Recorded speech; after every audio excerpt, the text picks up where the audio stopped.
So coming to Shehnaz, um, so as a counselor, I'm sure you would have, dealt with survivor's guilt, right? So how have you actually handled that? And do you think that, do we have any active support groups for suicide survivors? Yes, Sonali, survivor's guilt is a very common feeling that you find with people who have lost a loved one, whether it is to suicide, an accident, in recent times to COVID, to any trauma. Right, I think the most important thing to do is acknowledge their feelings. right, You know, allow them to share those feelings. right. The feelings may not be rational, but it is a response to the trauma. Correct. Their grief is a response to that trauma. And allowing them to vent out is a very important part of the healing process. Absolutely. Yeah. Absolutely. Actually, all the steps that Dr. Avinash just mentioned right now for helping a person deal with depression or anxiety also is very helpful for a survivor who's struggling with grief. Right. Helping them share their feelings, connect with family and friends. Lot of them tend to isolate themselves. Correct. And keep ruminating and thinking about, how I could have done something differently, which would have prevented the death.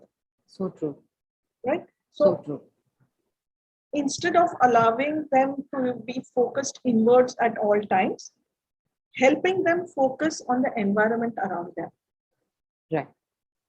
Helping them to learn maybe a few mindfulness techniques. Helping them focus on their breathing. Mm-hmm. Maybe the visual senses around them, the auditory senses around them, the kinesthetic senses around them. Right. Helps them ground them to the here and now. Right. Okay? Helping them practice self-care. Right. Now, self-care could be physical, it could be emotional, proper diet, proper sleep, proper exercise. Absolutely. Some form of meditation. Yoga obviously is very helpful. We keep harping on yoga and meditation. I think all mental health professionals do. Yes. But, its benefits cannot be emphasized enough. Right. Having a hobby, again, is very important. It helps calm the person down as well as, helps the person look forward to something in life. Right. Another very important thing is ask the person to get involved in acts where they can help others. Okay. Whether it is talking about their experiences, talking about their own experiences, if they've lost someone to maybe suicide, talking about the experience. It's cathartic for them as well. It is helpful to others who may be going through similar circumstances. Absolutely. So it helps build a connect between the survivors. Right. Or volunteering for a charitable organization or any volunteering, giving something back to the society also is very helpful to a survivor. Absolutely. These are some basic things that a survivor can do to cope with their guilt. Having said that, let me also say that if that guilt continues for a longer duration and the person experiences symptoms of anxiety and depression, and despite all efforts those symptoms don't abate, it's time to see a mental health professional. Right. As far as active support groups are concerned for suicidal, there are a lot of helplines. There are a few helplines that are available. Okay. Where a person who is feeling suicidal or in any kind of distress, doesn't just have to be suicidal. Correct. You can call up and speak. There is the Samaritans, obviously.